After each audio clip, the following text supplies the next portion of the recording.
Hello and welcome to the all new, all different number one comics podcast, episode number 51. 50 more times. We're in the 51 club, Bob. We're above 50.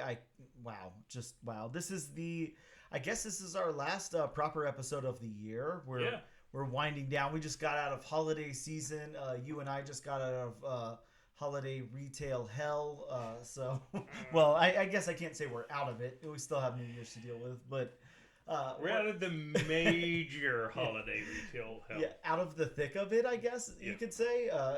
Either way, we're on the. It's a downhill battle. I don't know. I can't think of cool catchphrases, but either way, we kind of survived that. We're almost done with that, happily. But yeah, this is our final episode of the year proper, I guess you could say, and a regular episode. And we've got episode 51 here for you. It's exciting. It's 51. We're going back to the Energon Universe that's just been introduced. I still can't believe people like to hear us talk. It's not us, Bob. They like to hear you talk. That's okay. What they're tuning in for. They like my catchphrase. They like your hot takes and your disclaimers. So there you go. Yes, we are a weekly comic book podcast. If episode number 51 is your first episode, then welcome in. But we are a weekly comic book podcast where each and every episode, Bob and I take a look at a brand new first issue comic book. We break down the story and art, give it a review or somewhat of a review, and tell you if we think that you should move on to issue number 2 or not. We also talk a little bit of comic book and related news, even when that exists, as well as what's new at comic book shops this and next week. And this week, Bob, we will be taking a very, very deep dive into the all-new number 1. From Image/Skybound, is that correct? That's correct. In association with Skybound, right? Yes. We have Duke number 1, written by Joshua Williamson, who needs no introduction. No introduction. With art by Tom Riley. Mm-hmm. Yeah, we're, like I said, we're back in the Energon Universe. Bob, you'll have to help me with this. I don't know. Is Energon, is that like a new thing? Is that something that comes? No. Okay, no. It goes all the way back to the old Transformers and G.I. Joe stuff. Right. Okay. Now, were those shared before? Was G.I. Joe and Transformers in the same world or universe or whatever before? Not particularly that I can remember. Okay. Especially as somebody who grew up in the 80s. Mm-hmm. I love the cartoons, toys. There were some episodes of G.I. Joe where there were, subtle crossovers. I don't think they actually, brought them to light. Mm-hmm. Mm-hmm. So I guess you could say they were in the same universe without being actually in the same universe, so to speak. Sure. Now, Bob, here's the real question. I know, I think one of these cartoons had the little PSA segment at the end. Oh, yes. Was that G.I. Joe or was that was G.I. Joe. That was G.I. Joe. Okay, gotcha. Well, yeah. I love the PSAs at the end. Oh, yeah, that's the main thing I know from all this stuff is the little PSAs. Definitely the theme songs, whatever. But we'll get into all of that later. For right now, we're going to take a quick break, and we'll return in just a minute.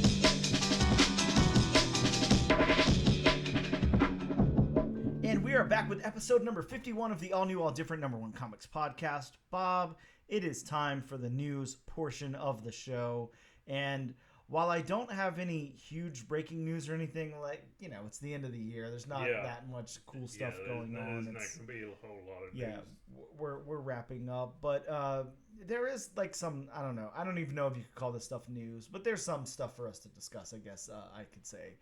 Have you seen the big news about Christopher Nolan coming out with a quote or something this past week? Yes, I have. So, yeah, Christopher Nolan was doing an interview with The Atlantic, and he was praising Zach Snyder's Rebel Moon in an interview there. And he said that all modern superhero sci-fi movies are directly influenced by Zach Snyder. Now, do we have feelings on this, Bob? Agree, disagree, no comment? All I'm gonna say Zack Snyder, he's done some good stuff. Mm-hmm, mm-hmm. I mean, 300 was excellent. Sure. Of course the X-Men films. Yes. Mm-hmm. And his cut of Justice League, while very, very long, yeah, it definitely was a lot more watchable than what we got in theaters. Oh, that's definitely true. That's not even a hot take. So yeah. So I think he's a good director. Can I say he's even a Christopher Nolan director? No. Yeah, I can agree with that. And I don't think so. I can't say all modern superhero sci-fi movies have been influenced by Zack Snyder. I can't say that. I mean, I'm trying to think of anything even... I'm not trying to be, like, rude here or anything, but I'm trying to think of anything that he's even done that's, like, that groundbreaking or wonderful or anything. And I have his information pulled up here, his filmography. So we start in 2004 with Dawn of the Dead, remake of a George Romero movie. Right. That was... that had Ving Rhames in it. If I'm thinking of the right one, that had Ving Rhames in it. And part of the movie took place in a mall, if I'm not mistaken. Yeah. Bob, I believe so. I can't remember which Dead movie takes place in the mall. If it's that one or not. But yeah. I mean, you're right with the franchise. Whether it's that specific one or not, I can't remember. But okay. Something of the Dead. And then next, like you said, 300, and these are like various things. Mm-hmm. He directed some, wrote and directed, produced, whatever, all that stuff. So 300 next, definitely not a superhero movie. Watchmen. Look, here's what I'm going to say about Watchmen. It was good. It was a good representation of the comic.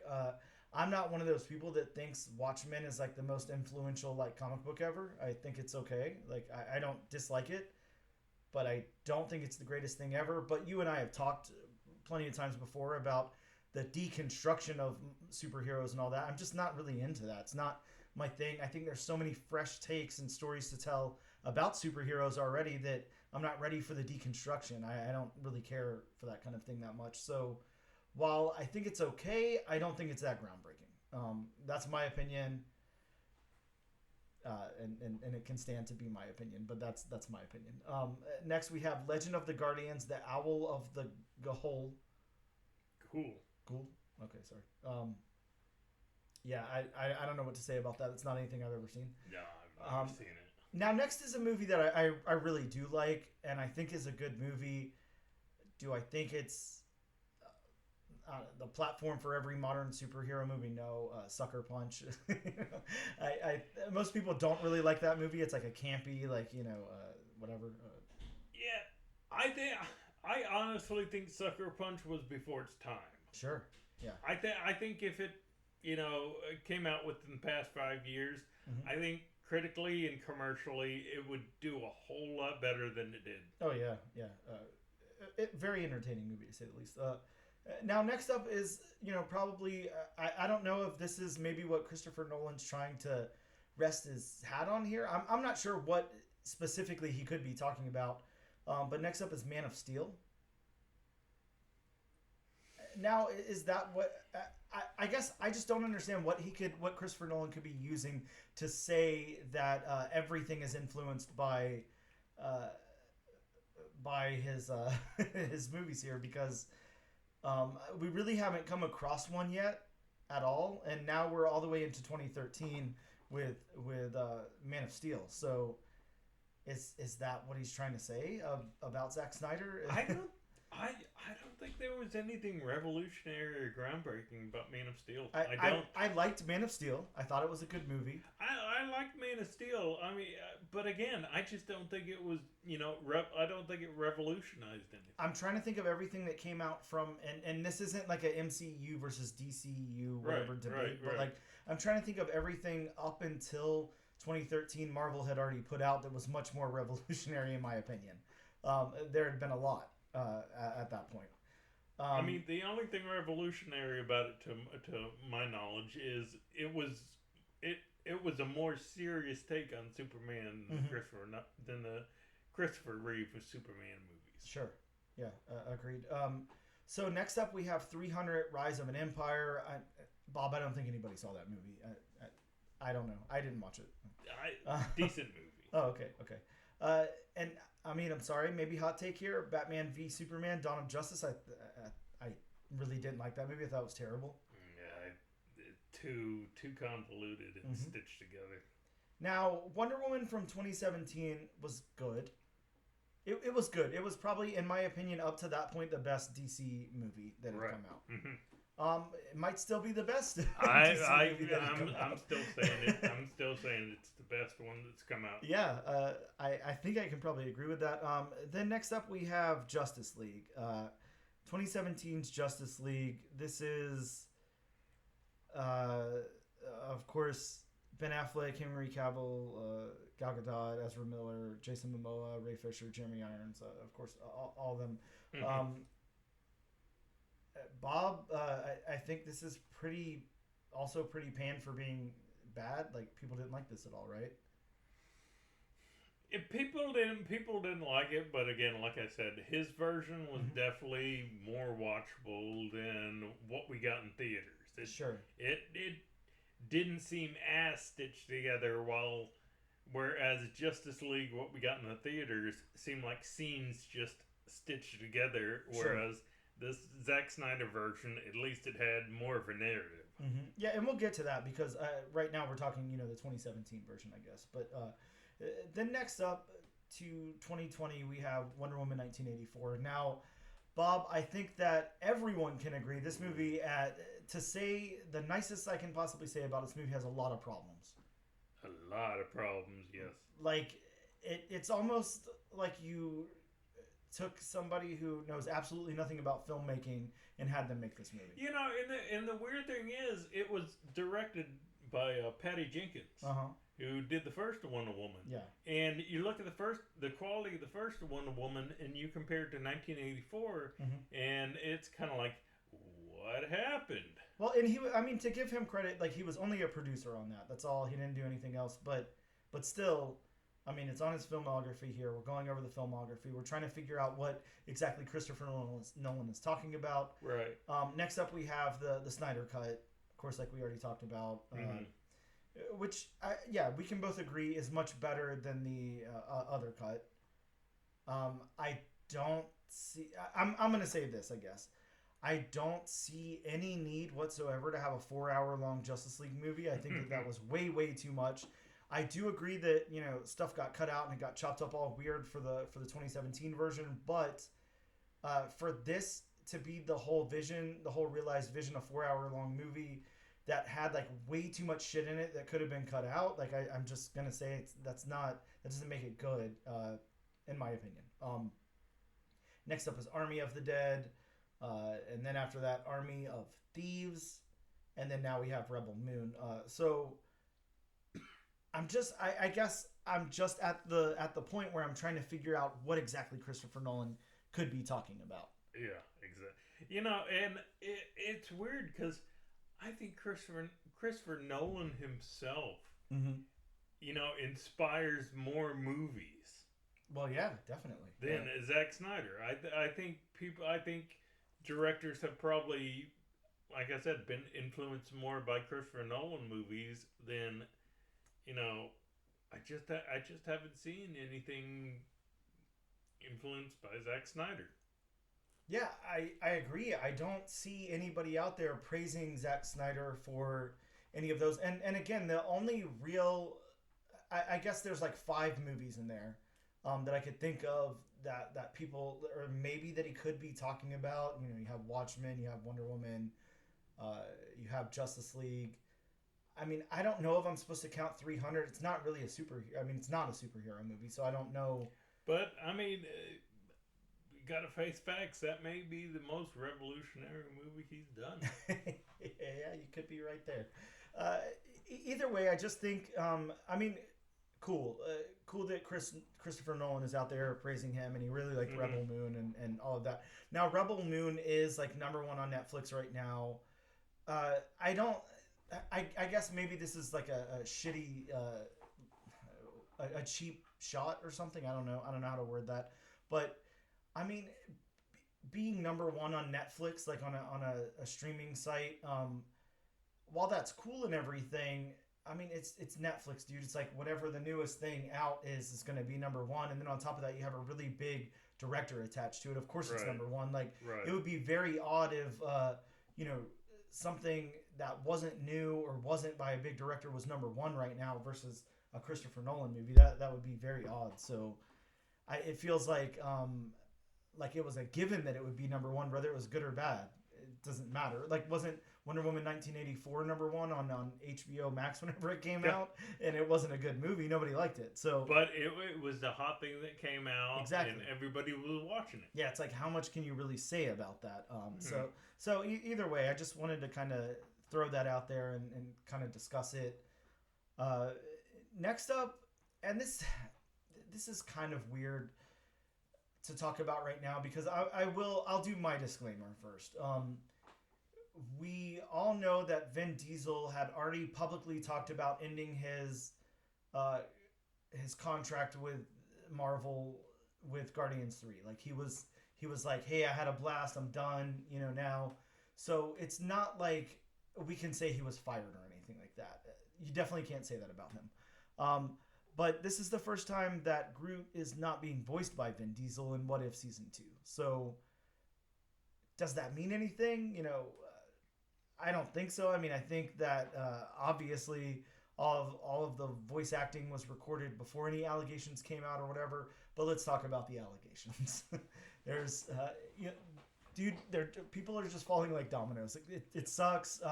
And I don't mean that it sucks for them. Like, that's not what I'm trying to say. I'm not trying to like victim shame anybody or anything like that. It's just, it sucks that this is where we are. Like, that so many people are, like, I don't know. I would never have guessed, there's so many people out there, using their name and power and everything to, negatively affect people. So that sucks. I hope, just like I hope every time I hear any of these things, that it's not true, but it seems like it's probably going to turn out to be a true thing. So yeah, unfortunately, and I mean, again, I really hate to say this, but you would think people would learn. Okay, I'm going to be in the public eye. I'm going to be famous. Exactly. I better not do anything. Yeah, I mean, look, all it takes is to just be like a good person and not do anything like that. Yeah. And if it sounds like we're being very vague, it's because we are. Like, I don't want to. These are like not proven facts or anything. So I don't want to. I hate even trying to speculate over anything like this until I know more of the facts. Yeah, we're so far removed from anything like this. I mean, we're not going to be the authority on this anyways. So just know that if you wanna look, there are allegations out there against Vin Diesel. Like I said, I would hope that they turn out not to be true. But for the most part, historically, when allegations arise, they're not usually dismissed very easily. So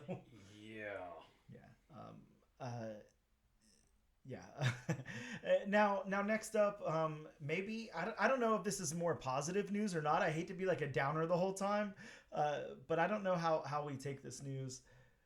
Wonka has beat Aquaman 2 on the day after Christmas as being the #1 movie in theaters.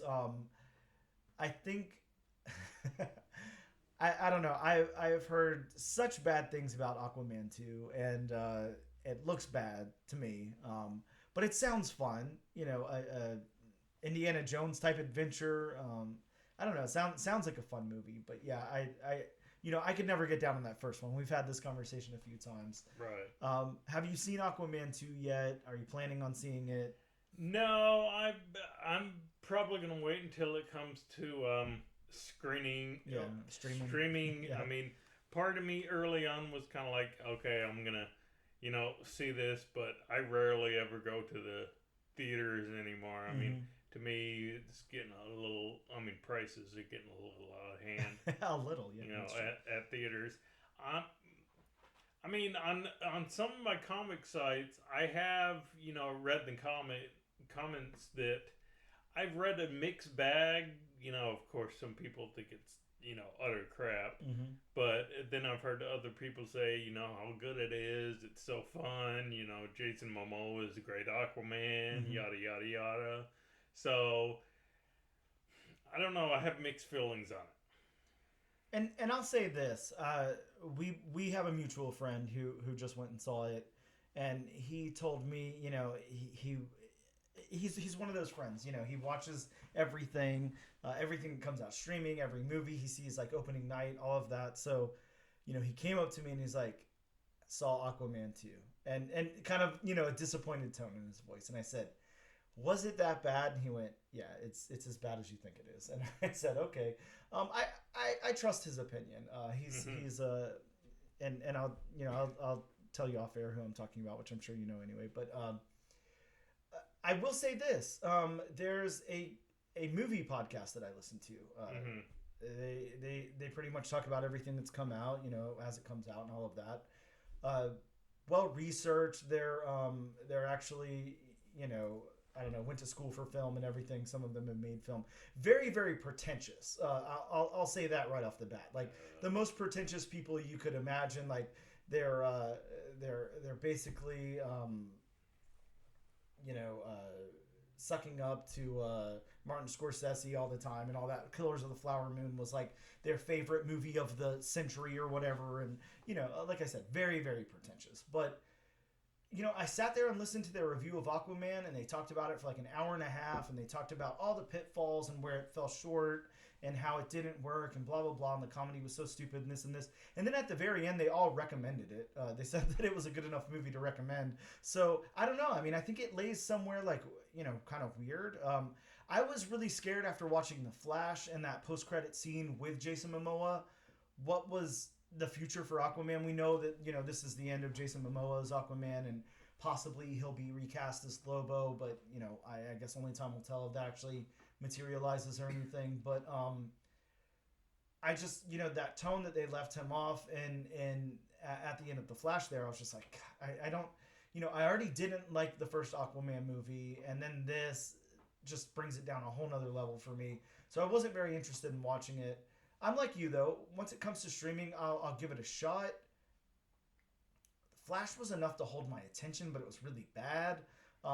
If it's not at least on par with The Flash, then I'll end up turning it off, just like I did with Wonder Woman 1984. I don't know. It's interesting, though, but it is, just think if Aquaman 2 would have came out just a couple of years ago, there's no way Wonka would have beat that in the box office. So no. Pretty crazy that's kind of where we're at right now, with sadly with superhero movies in general, but definitely with something like Aquaman. I think it's too low tier for anybody to care that much about, and for something as beloved as Willy Wonka and the Chocolate Factory, that's I don't know if we have any high hopes for this incarnation of Wonka, but just the story overall, I think probably is going to be much more people are going to look much more forward to that than something like Aquaman 2. So. Right. So that's kind of where we are. That's really all the news I had, Bob, unless you have anything you want to throw out there. But a very light news week. We'll take a quick break, and then we'll talk about some of the new books that came out this week.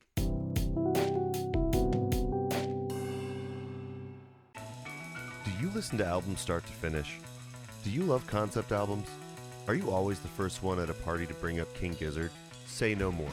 The Album Concept Hour podcast has everything you need. We have hot takes. It's like Voltron. It's just like Voltron. It's like Voltron with jazz. This is emo. This is Willie Nelson's emo trip. Bad improv attempts. That was. Let's all do our best Aussie accent. Let's not. Let's alienate all the Australians. And sometimes we even learn something. As they listened again and again to the song in the control room, Axel started saying, "Where do we go? Where do we go now? Where do we go?" Shut up. Spencer turned down the music and said, "Why don't you just try singing that?" And thus the last part of the song was born. Listen to the Album Concept Hour wherever you listen to podcasts. And we are back with episode number 51 of the all-new, all-different #1 Comics podcast. Bob, we are about to talk about some new comic books that came out this week.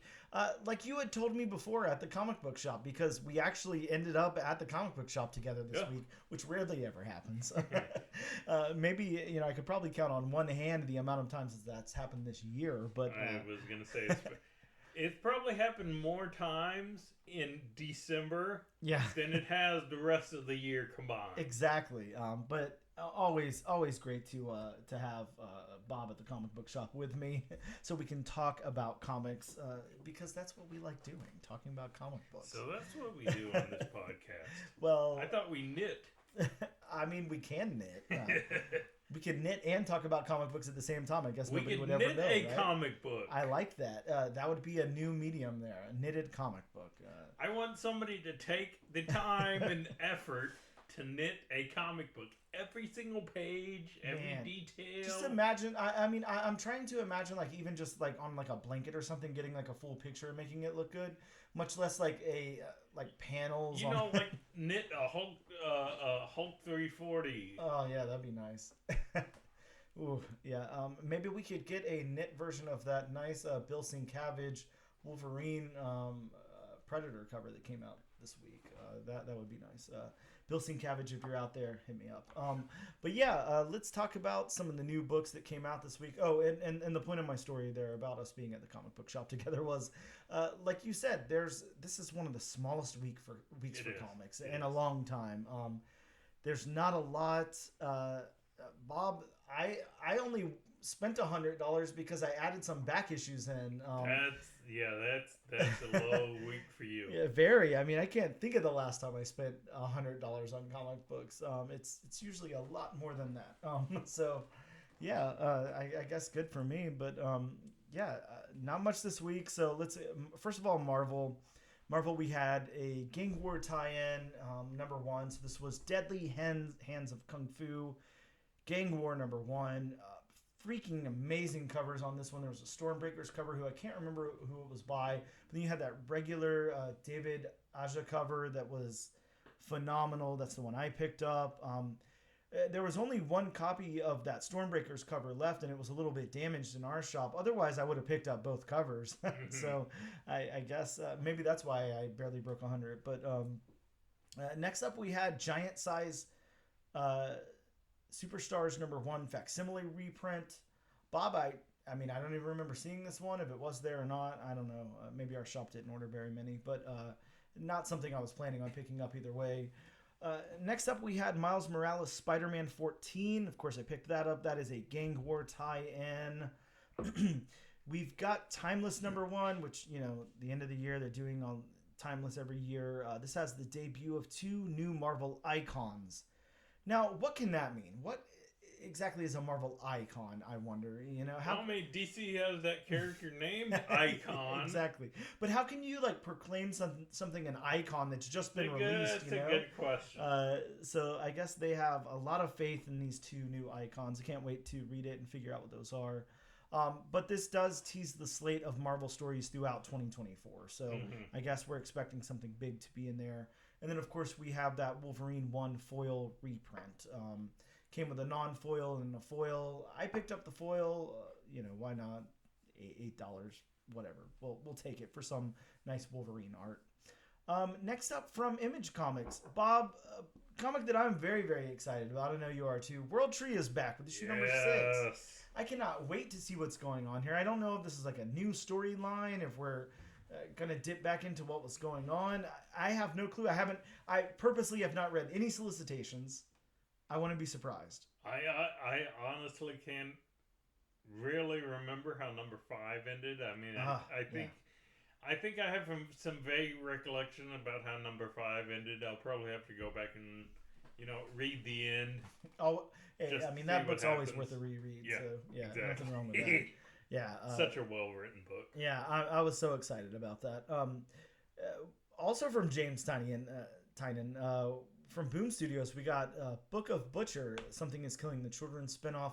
Another Something is Killing the Children spinoff. Like, how many spinoff books is Something is Killing the Children going to get? This is like turning out to be like a modern classic. Like, I wonder if Something is Killing the Children is like going to go down to always be a big book, you know, like people are always going to really love that. From DC, we got Action Comics Annual 2023 #1. I don't know. There was something big about this book. I don't know exactly what it was. I think it was something with the format. But then we also got the Flash #4 with the first appearance of the Resident. We got a Valiant book, which, God, I can't even think of how long it's been since I've seen Valiant on the stands. I know. I've never read Valiant. You never read Valiant? Man, Valiant has some phenomenal books. I've never read Valiant. Harbinger, one of... okay, maybe this might be a hot take, I don't know, but Harbinger, like that first volume of Harbinger, one of my favorite comic books of all time. Like, of all time. It's like you take the X-Men and you do something completely different with them, but like it is so good. It's much more grounded than something like the X-Men, but oh my God, that is a phenomenal book. Really, really good. Lots of the Valiant stuff is really, really good. Next up, that was Ninja. Sorry, the book from Valiant that came out this week was Ninjak Super Killers #1. From Uncivilized, a book that Bob and I really, really love. The Sickness got a 3rd printing this week. Didn't see any of those at our local shop either. I didn't. Don't know if those flew or if he just didn't order, but I'll say this anytime. Even if you can't find an issue #1, like any Sickness you see out there, pick it up. Like, it doesn't matter. If for nothing else at all, even if you can't comprehend the story because you missed issues like 1 and 2 and you're just picking up 3 or whatever, like Jenna Chaw's artwork is just going to blow you away, like completely blow you away. And it's worth it just to stare at the beautiful pictures. And it's so good. So insanely good. And then last up from Scout, Bob, the 13 Origins, The Wake #1. I guess they're trying to set up something. I haven't really been following it. I know like a couple of weeks ago I bought something called the 13 Origins, the something, #1, and it was a character that kind of looked like the Thing from the Fantastic Four. So I guess they're like setting up each one of these characters. I don't know. I skipped this one. I'm not gonna lie. It looked like a young, like a all ages book or something, and I just wasn't that interested. So I didn't pick it up. Watch though, 2024 will be the year of the 13 Origins, and every one of those will heat up to hundreds and hundreds of dollars. Dang, and I'll be picked pissed I didn't grab one for $4.99. But those are the new books of note that came out this week. Again, a very, very small list, but that's okay. We needed one. So we're going to take a quick break, and we'll return to talk about this new little comic book out from independent publisher called Image. We'll be right back.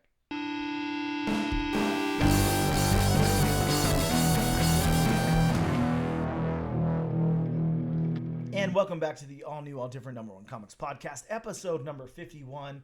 Bob, it is time to talk about this new Image Skybound Energon Universe book, Duke. Duke issue #1. We've got it right here in front of us. We both just read it. I read it 3 times. Wow. Yeah. That impressed? I'm going to save what I think about it till the end because I'm going to say this right off the bat. And I think, this is probably pretty obvious in our opening here. Right. You are like a Transformers, G.I. Joe guy. That stuff really appealed to you. Now, I've never been opposed to any of that stuff, but I never got into it. I was Power Rangers, Ninja Turtles, that was like my thing. I even like GoBots. Well, there you go. That's a deep dive.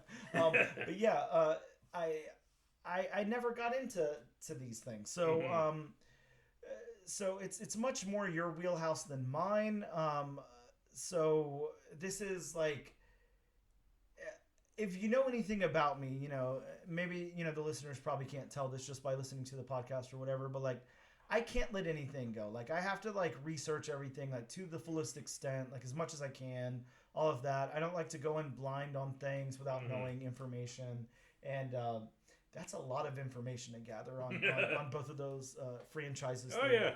Lots of deep, rich history that's been going on, in cartoons and comics and movies and all this. Like, there's so much years and years and decades of material there to go through. And, like, I've just never felt up to the task to doing that.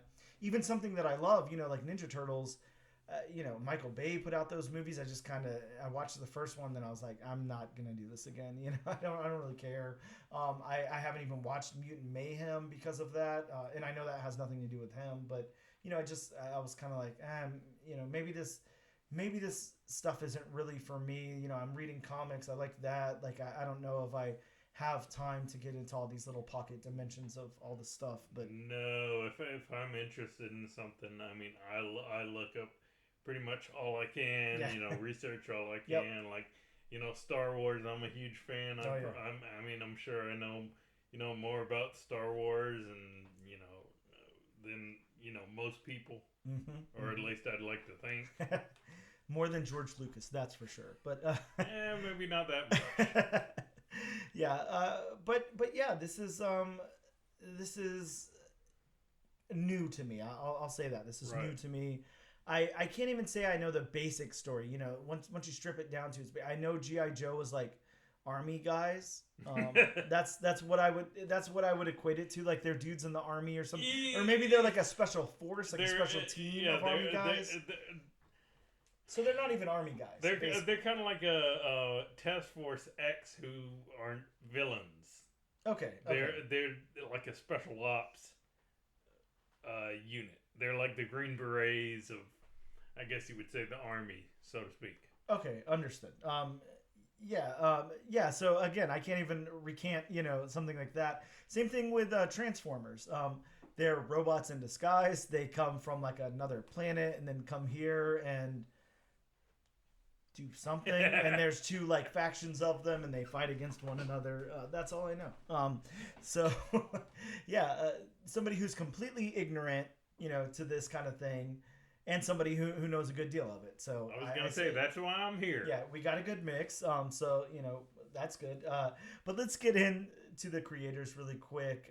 And then I think I'll mix it up this time. Normally I read the synopsis to the creators, do my synopsis, or my retelling, whatever. We'll go different. We'll go the creators first. So this one's written by Joshua Williamson. If you don't know who Joshua Williamson is, pause the podcast, go read a whole shitload of really good comic books, and come back. But no, Joshua Williamson is a Portland-based creator who has lent his talents to Image Comics, DC Comics, video games, and more. He wrote The Flash after DC Rebirth, the DC Rebirth relaunch in 2016, amongst other things. But that's what his Comic Geeks page is saying here. So let's go over some of his accomplishments. Again, The Flash, he's written from 2016 to 2023. He's done a lot on The Flash and kind of just stopped there at he's dipped in and out, but it looks like June this year, was kind of the end of The Flash for him, with that special issue 800.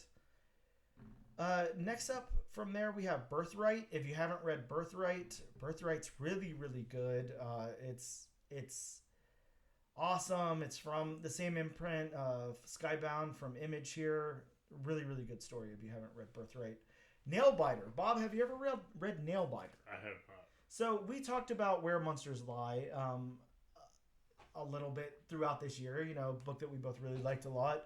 And it's not the same book at all. It's not the same thing. But what Nailbiter is, and it's been a little while since I've read it, but it's a horror book, and it's like a community of serial killers, and then it goes into a bunch of other different directions and stuff. But it's really cool. It's not anything like Where Monsters Lie, but other than it shares that similarity. But really, really good book. Really good horror book.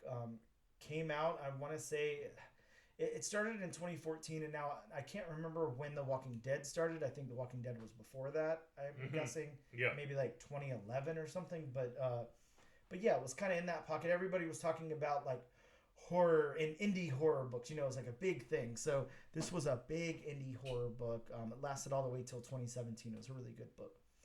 He also worked on Captain Midnight for Dark Horse, Ghosted for Image. He did Robin over at DC, did Evolution at Image, Batman, Superman, Dark Ride. If you've been reading Dark Ride from Image Comics, that started in October of last year. He's the writer of that book. I'm dude, that book hands down is one of the greatest Image books out right now. So good. Let's just say Joshua Williamson has done like a lot of really, really cool things. And, you know, we know him already because one of the books that we loved from DC this past year, Superman, he's the writer on. So, yeah, you're writing on Superman and you're making that like a really, really good, compelling story that Bob and I both want to read. Makes you actually care about Superman.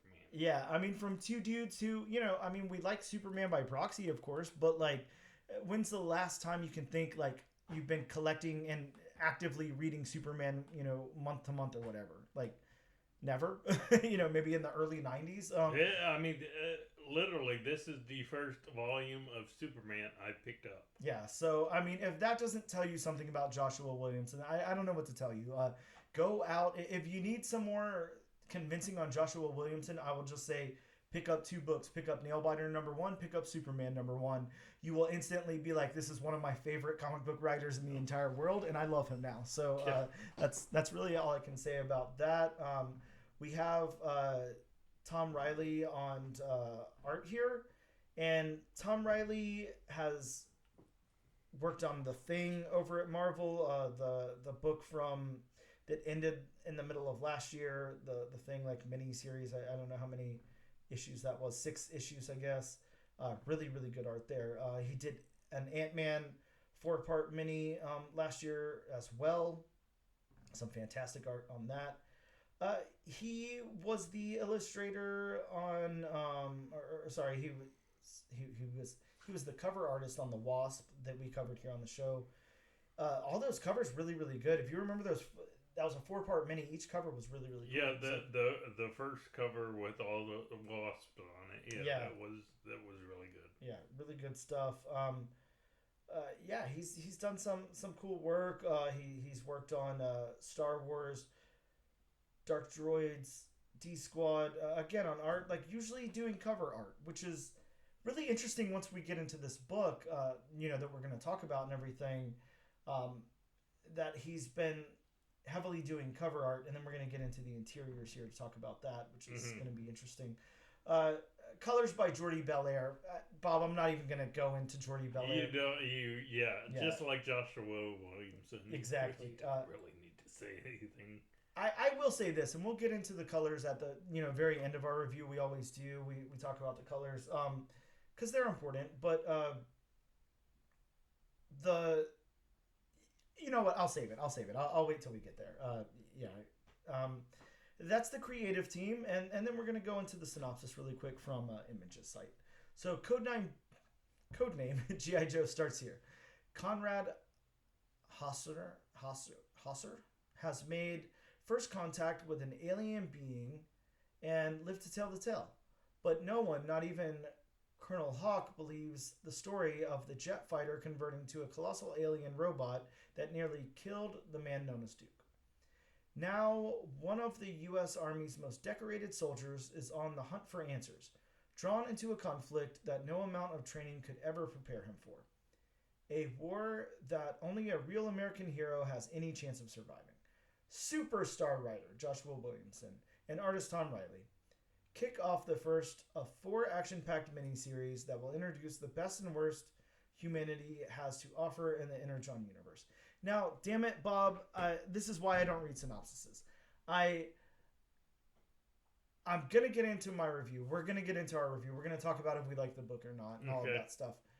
I will say something that, like, it doesn't turn me off, but it, like, makes my investment of the series, like, wane or whatever, is hearing that it's, like, a 4-part miniseries. I'm like, this is so clearly... There's so much to unpack here, and there's so much going on. There's so many characters, and like, I mean, are we going to get a 4-part mini on each character, and then they're going to go into a bigger G.I. Joe book? Then I guess that's okay. But... I wouldn't be surprised if that's where they went. And I kind of had a feeling when this first came out, you know, they were going to keep it to a mini series, considering this isn't, you know, the main thing. So I figured the 4-part mini would lead into, you know, a massive series. Yeah. Yeah, I don't know why, man. I can't lie. I hate hearing that unless it's like, something brand new, creator owned, whatever. Anyways, that's just it is kind of disappointing just how well written this book was. Yeah. All right, now let me go into my what I wrote up here on it. Duke opens with Colonel Hawk recounting Duke's accomplishments and asking him to return to. I wrote the army. I didn't know. Okay, so return to whatever they're doing there. Return to the team, right? Duke becomes upset when Hawk and others don't believe him when he tells everyone he encountered a robot which, unknown to him or anyone else, turns out to be a transformer. He states his mission to find the flying robot and take it out. Flash forward to 6 months later, he turns up at a UFO and conspiracy theory convention and meets Dr. Burkhart. She shows him all of her proof of a massive cover-up involving high-tech vehicles and weapons at a major military-industrial complex. Duke then breaks into the building of Mars Industries that's housing all of the tech that Dr. Burkhart talked about. He's then caught and kind of beat up and kicked out as the boss in the shadows tells the men who kicked out Duke not to kill him. Duke tells Dr. Burkhart what happened over the phone as he travels to her. When he gets there, the building is riddled with bodies and bullet holes everywhere. A dying Dr. Burkhart hands Duke her last piece of research that wasn't stolen, and as she dies, she asks Duke to find the truth. A SWAT-style police force then enters and tries to take Duke out as he jumps out the window. Hawk then receives a call telling him to find a way to stop Duke, and Krieger, is that the right name? Okay, Krieger tells Hawk it will be impossible to track down Duke, with Hawk replying, "We will bring the best to bring him down if we want to track down an American hero." We then get a full-page letter from Joshua Williamson, followed by a 4-page preview of Cobra #1. So that's kind of what happens there. Let's get into the story. Okay. And a dog, choking in the background, but coughing, whatever's going on, reverse sneezing, whatever the vet's calling that. Please be aware, listeners, the dog is okay. The vet tells me it's just reverse sneezing. I don't know why it happens so often, but it does. So either way, back to this world, back to the Energon Universe here, where there's not dogs reverse sneezing. I don't think, or maybe Joshua Williamson could include that in a later issue. Well, but if they introduce Snake Eyes, he owns a dog. Oh, okay, good. Maybe the dog will reverse sneeze there. Let's talk about the story beats, Bob. How does this work for you? This kind of goes from Bob, this is set up like an action movie. This is I'll go first. These story beats are phenomenal. This is so well written. It's paced very, very well. It's no bullshit. It just gets straight into it. We get a little bit of exposition there from Hawk talking to Duke and trying to recruit him back and trying to get him that psych evaluation. And he's not having it because he's like, I'm not crazy. I know what I saw, and I know I'm right, and I'm not crazy. Yeah. I'll prove it. Dude, these story beats are good. Yeah. They are really good. Joshua Williamson knows how to write a story. Which is it's telling you read it 3 times. Yeah. Oh yeah. When have you ever read a comic 3 times? Yeah, it's very rare, I mean, I do try to read everything twice. But yeah, this one, I mean, it just flowed so nicely. Yeah, it did. It did. This was such an easy read. Dude, it was actually like a pleasure to sit down and read this. This was good. And I will say, to be able to take somebody like me who has no attachment to G.I. Joe, who has no history of G.I. Joe, and I want to sit down and read this that many times, is an accomplishment. Yeah, I gotta say, though, right when I said this is such an easy read, I was thinking to myself, but I'm kind of biased. well, good. Know that I am not biased, and this is a very easy read. A very, very easy read. How about the narrative? Look, the narrative works well here. We're talking about the same guy who wrote Superman. Narratively speaking, he's got a great point of view from these characters. I like the narrative also because, Joshua Williamson does not try to make it, the most complicated thing ever. No. I mean, he tries to. I don't want to say make it simple, but I mean, he does what he does, but he does it so well. Here's one of the things that I really like about Joshua Williamson's writing so far. And if I just want to take these two examples, I just want to take Duke and Superman, because they're two existing franchises that are like, really long history, like really dense history, lots of stuff behind them, whatever. But you take somebody like me who really hasn't read a Superman probably the last time I read a Superman comic was when we got all the cool gimmick covers of like the cyborg Superman, foil embossed, and Death of Superman and all that. That was the last time I was reading Superman. I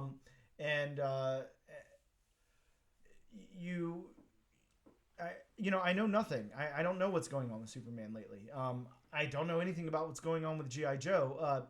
So Joshua Williamson takes me inside that universe, and both of these universes, and tells me the story that I need to hear, and gives me enough credit as a reader to say, you don't need to hear Superman's backstory. You don't need to hear how Duke became this, great soldier or whatever. You don't need to know every little detail of everything that's happened in between then and now. But here's enough exposition to catch you up really quickly and tell you where we're at in the story, and drop you off. And now you're in the movie theater, front row, watching this on the big screen. That's kind of what Joshua Williamson does. I don't know. Yeah, narratively speaking, this works really, really well, just like it does with the story beats. It's so polished. It works really, really well. How about the dialogue? I'm going to give this one to you. You know more about the voices of these characters than I do, of course, because I know nothing. How did you feel about the dialogue? Does it sound like Hawk and Duke? And is Dr. Burkhart an existing character? I don't know. Does it sound like the people you know from previous G.I. Joe incarnations? Well, the problem with me taking the lead on this is I'm familiar with G.I. Joe, the early stuff, but I mean, there's been so many tellings sure. over the years of G.I. Joe that, they might have added so much backstory and whatnot. Oh, I'm sure, yeah. But, I mean, that does sound like, Hawk, basically, because, I mean, being the leader. But, I mean, I don't remember exactly, Duke being like that. Of course, he was always, like headstrong and, doing what he has to do and all that.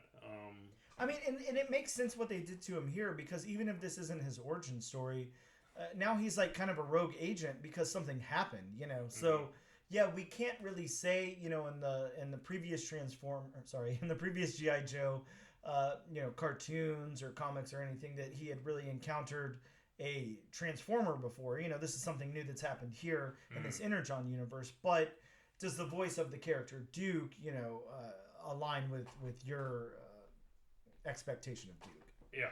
Yeah. And again, having nothing to compare it to, everybody's got a voice here. They're very unique to the character. Now tell me the big bad name again. It's not Destro. The guy sitting in the chair at Mars. Yeah, the head of Mars. That's Destro. Okay, so Destro. I will say this. I really, really liked Destro a lot. Just from a little bit. Yeah. He definitely seemed like one of those, I'm the smartest person in the world. Dude, and he is a smart villain. I mean, look at the way he explains to those lackeys, like, why they're not going to go out. Why you can't kill him. Now, I mean, in a less intelligent piece or whatever, just like, no, don't go after him. Like, that's an order. I told you no. I don't need to explain myself. Whatever, most of the time you have somebody like that, there's not that much of an explanation needed.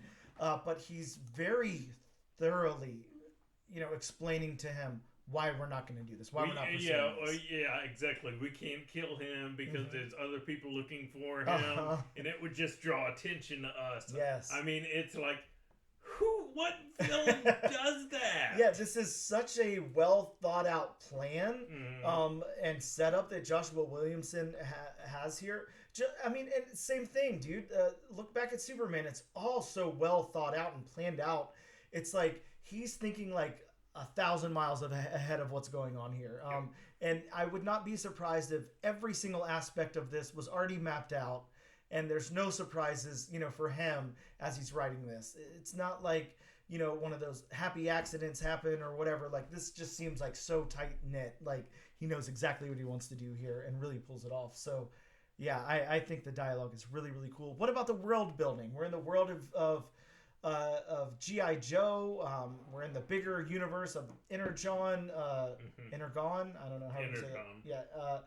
How did you feel about the world building? I like the world building, and I mean we get so many different aspects of this world. Yeah, a lot of them. Look how brutal that those police are.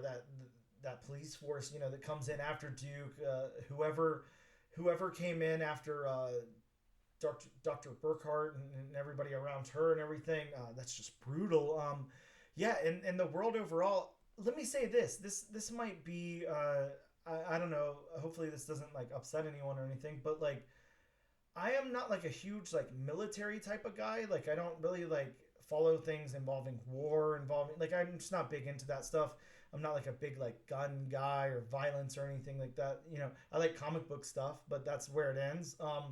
So to plant me in a world of like army people and and I guess I could say that. That's probably one of the main reasons I've kind of always avoided G.I. Joe is like, look, I'm sure it's cool. It's really dense. There's a lot in there. There's a lot of characters. I'm sure they're very nuanced and everything. But overall, it's like, agents of like, they're fighting war and stuff. And it's just not something I'm really interested in. I don't like that kind of thing. I kind of shy away from it. But for Joshua Williamson to make this so compelling and interesting to me, where I wouldn't care. I mean, he could go into a 12-part mini about what Hawk did before this, and I would read it. It's so interesting. He makes these characters so compelling. The world building here is phenomenal, and it's probably the star of this entire comic book for me. It is so good, and it's just so well thought out. And like we were saying in the dialogue before, like he's thinking like a million miles ahead of this thing. Like he knows exactly what he's doing here, and he must have played in this sandbox a lot before he got to it. See, and you definitely know he did something right when you've even said you've always shied away from G.I. Joe, and yet he's making you care about these characters. Oh yeah, I definitely care. Now. I mean, how you said you love Destro, and Duke is such a good character. Yes. Yeah, it's that same thing, dude. I mean, think about it for a second. Think about where we were with Superman when we read that issue and why we were so blown away. Yeah. It's kind of hard to care about Superman. And in the world of, we're both big Marvel guys.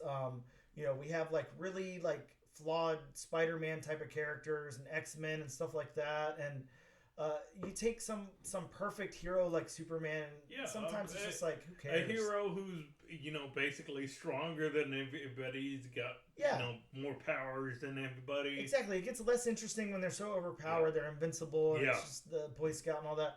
But no, not at all. You read like 2 pages of that Superman book and you're like, never mind. This is like one of the greatest things I've ever read. Yeah. Why is that? Because of the writer behind it. Because Joshua Williamson sure as hell knows how to tell these stories. So let me stop gushing on Joshua Williamson for a second. We'll take a slide over to Tom Riley and talk about the art. How about the characters here? How about the character art? Everybody we've got here. I'll take the lead just because you're kind of flipping through right now, so I think you might be looking for something specific. But I love this art style. This art style is so good. I will say this. There's a lot of different ways this could have gone.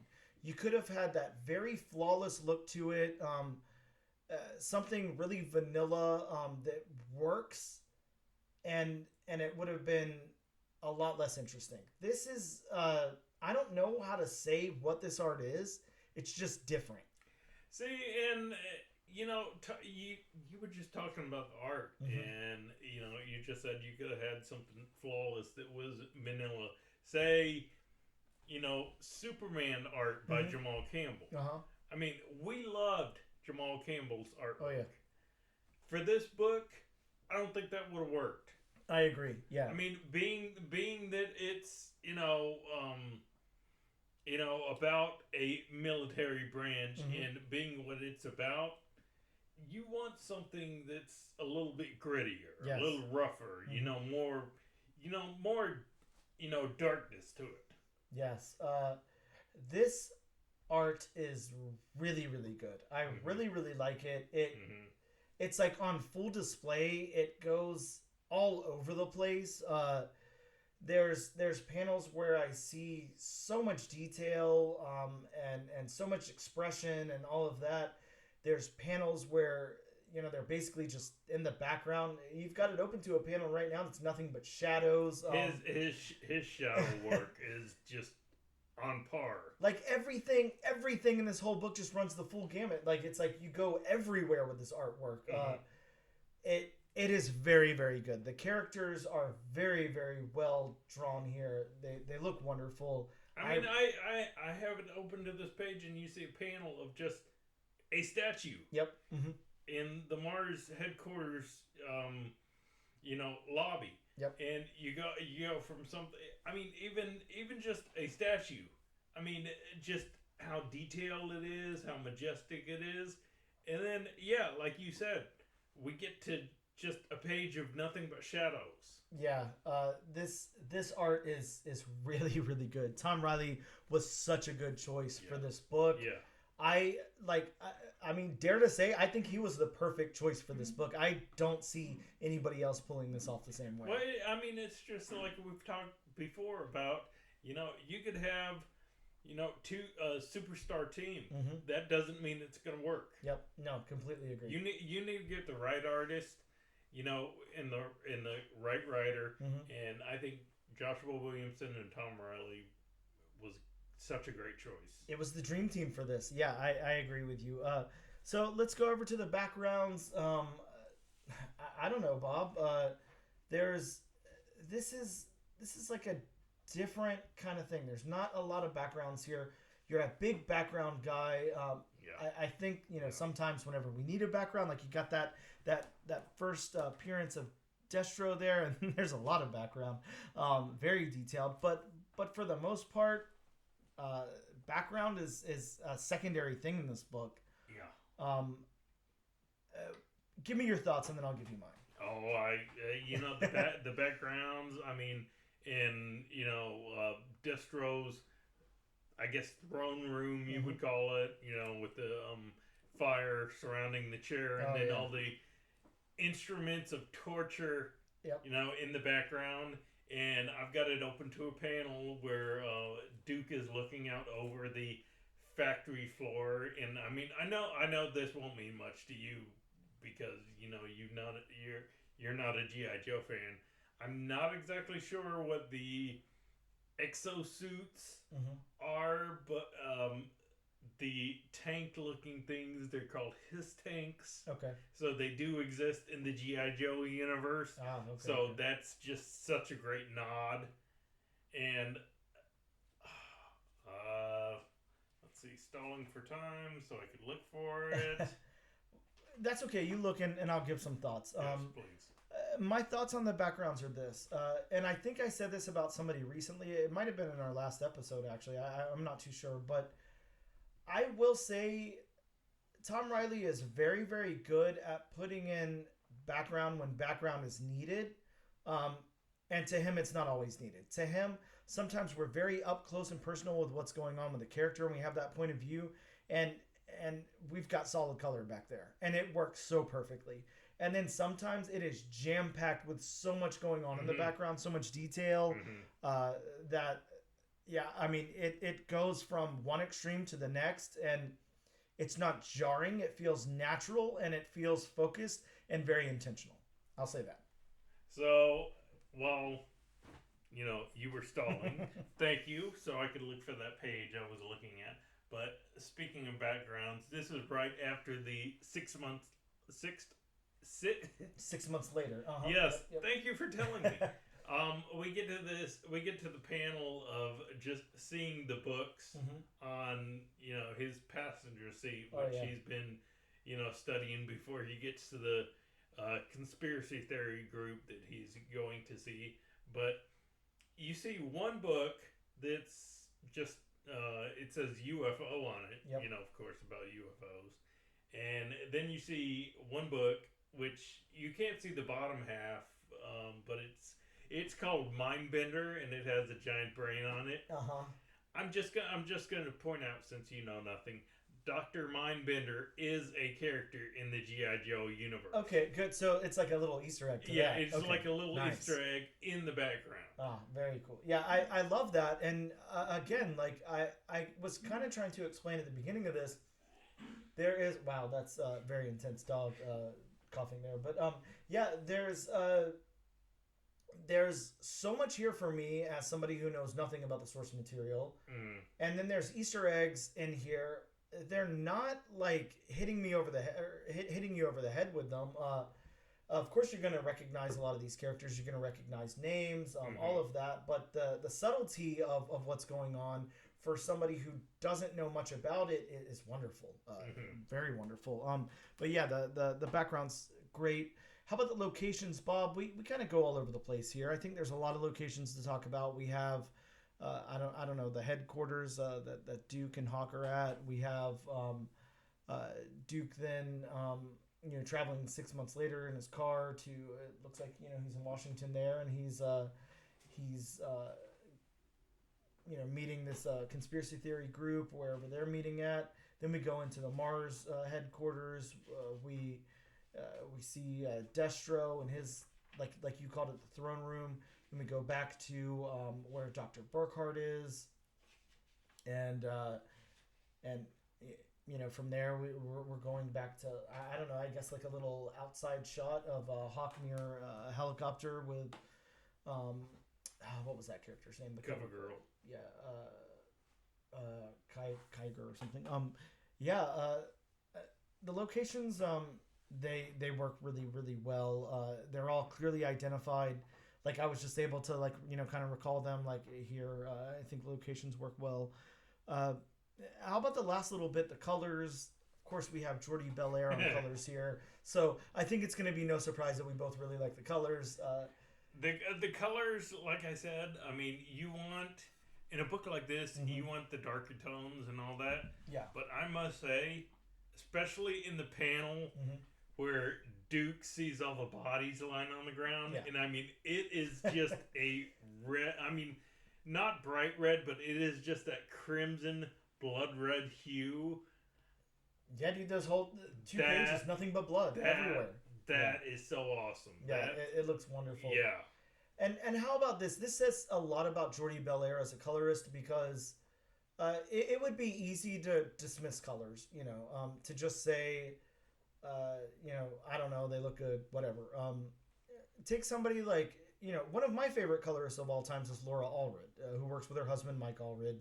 They do Madman, they did Silver Surfer, they did that FF book.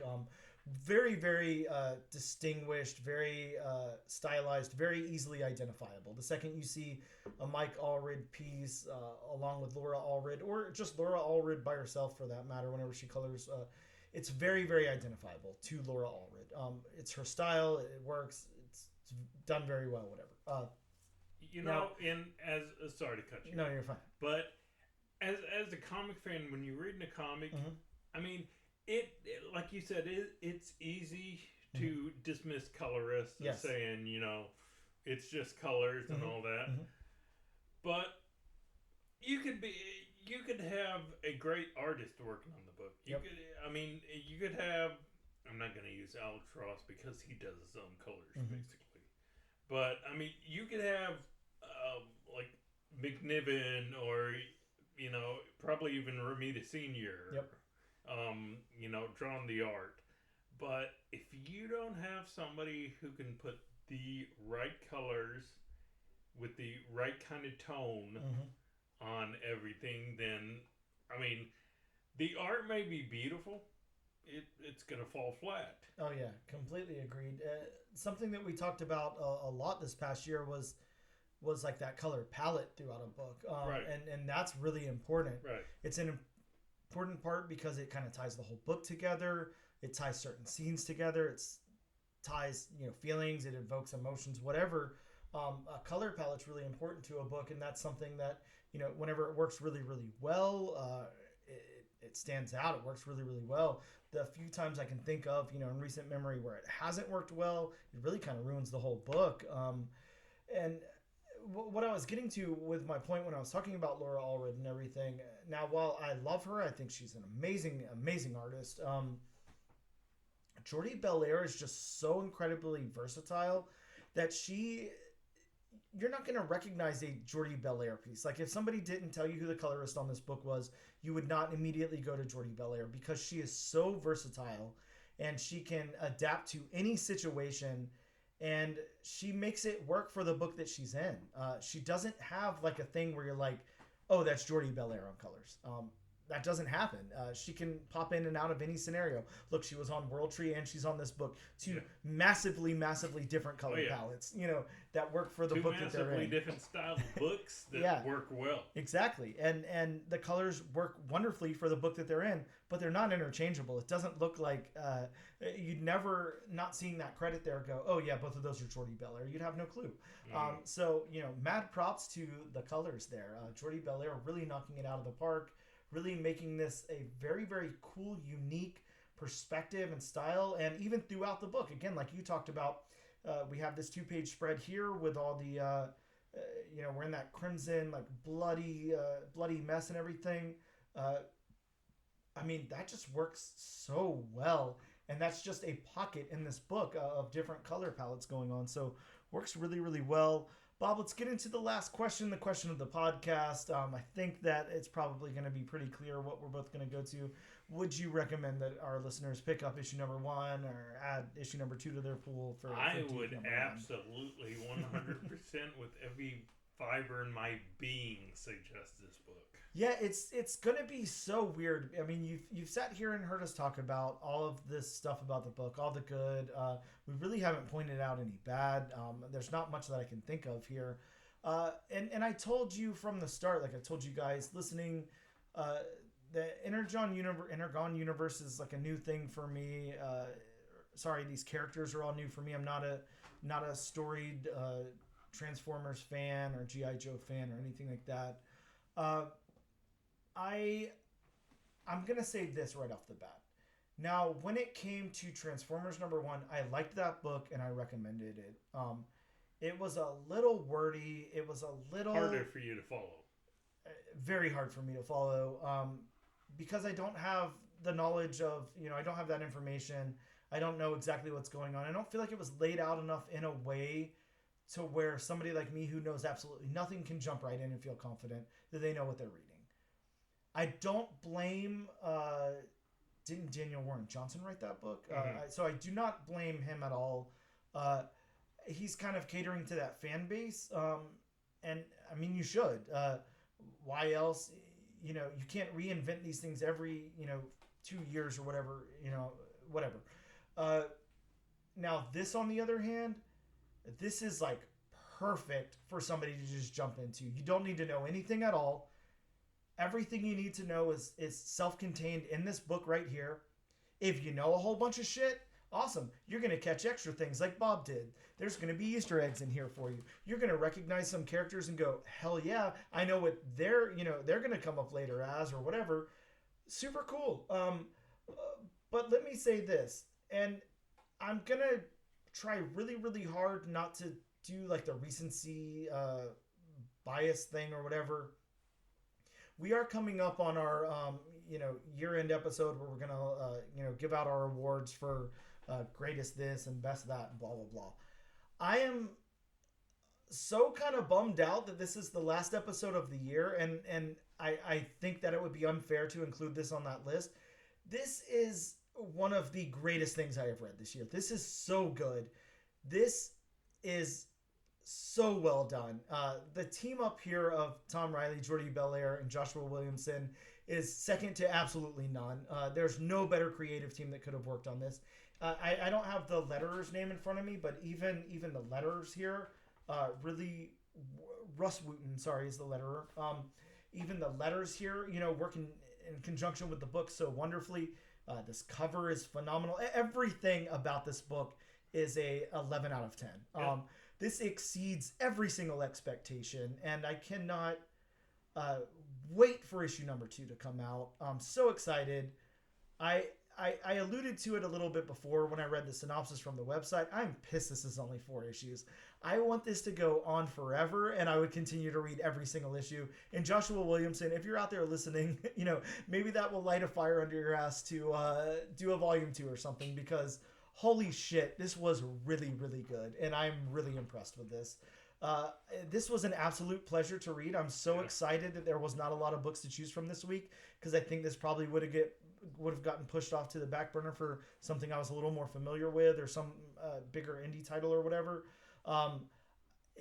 This is like top-notch comic book storytelling here, and it is really, really good. And I'm really happy I read it, and I absolutely must say you have to add this to your pool. Call your local comic book shop right now and make sure that issue number 2 is in your pool box. Is all I can say. So, yeah, you heard it here. If you're a G.I. Joe fan, great. If you're not a G.I. Joe fan, good. Yeah. You can still read this book. Yeah. Fantastic. Either way, you're going to have a very good time. We will be right back.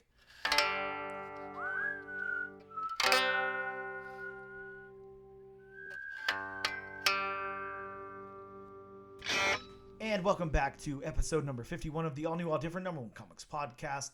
We are here to talk to you about some new comic books that are dropping in your local comic book shops next week. But before we do that, Bob has a very, very important message to convey to you. Because right now, it's disclaimer time with Bob. Again, somebody put that in music, please. So, yeah, just like I'm saying now, and like I say each and every other week, this is just a list of some of the books. Hopefully, I put that in quotations. I know you can't see the air quotes. Hopefully. But hopefully come out next week. And if you want a more in-depth list, please consult elsewhere. Call your local comic shop. They'll be happy to tell you the books that are coming out next week. Hopefully, read the, read you the synopsis, tell you how much it is. Talk to you about the creators' past experiences. Yeah. Tell you where they went to high school, the name of their first cat, whatever, all kind of stuff. There you go. And in the case of our local comic shop owner, we already know the name of his pet. We sure do. That's Pacer over at Gotham City Limit. If you're in Jacksonville, Florida, make sure you check them out. Give them a call. Ask to speak to Pacer when you do. See what happens then. I don't know. It could be a surprise for all of us. It might be a one-sided conversation. I will tell you that. That's okay. So, starting off the list from Marvel Comics, we have Star Wars Visions, Takashi Okazaki, #1. Man, I'm glad that you said the name of that one. I was really scared when I saw it, but then I remembered I didn't have to say it first, so or at all. This one has Origin of the Ronin, which I'm really looking forward to, because anybody who's watched either season of Star Wars Visions, hopefully both seasons, the Ronin episode was definitely one of, if not the best episode. Okay. I did pick up the Peach Momoko Star Wars Visions, but this issue I will be picking up. Sticking with Marvel, we have Star Wars Darth Vader #42. This one has the first appearance of Enric Pride, a veteran of the Imperial military who rose through the First Order's ranks during the reign of Supreme Leader Snoke. From Marvel, we have Marvel Meow #1. Bob, here's one that I absolutely can't wait for. This is a one-shot collection of the Infinity Digital comic, Marvel Meow. It's fun. It's got cats. Just look at that cover there. You got all kind of cats all over it. From Marvel, we have Miguel O'Hara, Spider-Man 2099, number 1. Here's a reason that I can't wait for this one. Number one, it's, Miguel O'Hara. We're getting a new Spider-Man 2099 volume. Really stoked about that. Number two, this is penned by Steve Orlando, who is a fantastic writer. So I'm really happy that he's taking on the character. And it's also the first appearance of Marvel's Zombie 2099, so it doesn't get much cooler than that, Bob. Did they mean to say zombies, or is Marvel Zombie an actual character? Yeah, Marvel Zombie's an actual character. Oh. Yep. That I did not know. Yep. Again, from Marvel, we're getting a new volume of Planet of the Apes in Beware, the Planet of the Apes number 1. This is a 4-issue limited series. It makes me wonder how well these Planet of the Apes comics are doing over at Marvel. I don't know, man. I mean, I love Planet of the Apes. I love Marvel. I don't think it's the best house for them. That's true. The one we reviewed earlier in the year. I wanted to like it so much more than I did. Yeah, but it wasn't that great in my opinion. Mm-hmm. We're getting Kid Venom Origins number 1, a one-shot. Yeah, this is a reprint of Kid Venom's story told in the Death of Venomverse title. We're getting Fall of the House of X number 1. Yes, a 5-issue limited series that will tell part of the conclusion of the story of the Krakoan Age that began in 2019 with Powers of 10 and House of 10. Yes. What did I say? Fall of the House of X? That's fine. You can supposed go to either be way. 10X, whatever. We have Vengeance of the Moon Knight number 1. A premiere issue. A new Moon Knight faces the Midnight Mission. And then finally from DC, that's a lot of Marvel books I just read. Sure is. Finally from DC, we have Kneel Before Zod number 1. Son of Jor-El, kneel before Zod. I need to work on my Terrence Stamp voice. This one is the origin of the rivalry between Superman and Zod. A comic book staple, if ever there were one, I guess. Yeah. Yeah. So probably one of the earlier on-screen rivalries that I can remember. Exactly. Yeah, and one that Zach Snyder did not come up with. So yeah, I wonder where his revolutionary influence is coming from. Either way, that takes us to the next portion of the show where we are going to spin our wheel here at the lovely wheelofnames.com. Not sponsored by, still after a whole year for some odd reason. Yep. What's going on, Wheel of Names? We know you guys are listening. We've got 3 names on the board, and we are going to see which one wins for us to cover next week. And Bob, I have clicked the button and begun to spin. Yes, it is spinning, folks. Looks like we are landing on Steve Orlando's interpretation of Miguel O'Hara's Spider-Man 2099. That is the book we will be covering. Bob, not going to lie, kind of stoked about that one. I think it'll be a lot of fun. That's the book we're going to do, but we're going to wrap this thing up, Bob. Before we do, just want to make sure that you guys know where to find us on social media.